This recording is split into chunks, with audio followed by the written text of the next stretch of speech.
The tutorial of this look is finally here, so I thought I would break it down for you guys. So I started out by just cleansing her skin and then adding a light moisturizer and some road glazing milk. I like to add the Chanel liquid illuminator just on the high points of the face to give a nice underglow, and then adding just the tiniest bit of foundation just in the center of her face. Adding some warmth back into her skin with the Tennille Dry Latte Bronzer, then using the Isamaya Sculpt Stick to contour slightly. I love to buff this near the temples, into the eye socket, along the Cupid's bow, and of course down the bridge of her nose. This look is very monochromatic, so I'm taking the same bronzer used on the cheeks on the eyes and pretty much just using that for the eyeshadow base. Adding a slight bit of brown liner just across the lash line and buffing that out ever so softly. Mixing Road Piggy and Freckle to add some blush back into her cheeks and on her forehead, and then I'm lightly highlighting with the Tower 28 concealer. I love to just use this in the center of the face and obviously under the eyes. To get a seamless blend, I like to blend it out with a fluffy brush and then press it in with a powder puff using a little bit of some translucent powder by Makeup by Mario. I like to dust this away quite quickly just so that it doesn't build too much coverage, and then I'm adding the Hourglass bronzer back into the cheeks and along the forehead and her chest. Taking a Dior Coral blush to the cheeks and then adding the YSL Baby Doll blush just on the apples of the cheeks. Taking that same Hourglass bronzer on the bottom lash line, and then I'm curling her lashes and adding a little bit of mascara. I like to also tightline a little bit with the brown liner and a little bit in the waterline. Sculpting the lips again with the Isamaya Sculpt Stick, and then I'm going in with Oak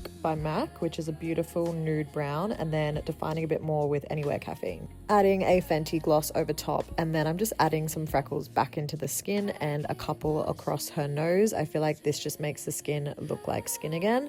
Then I'm just adding a teeny bit more blush and then spraying in place with the Road Glazing Mist and the One Size setting spray. And that's the final look. You guys clearly love this look, and so did I. If there's any product details or shades you want to know, just pop it in the comments below. But thanks for watching.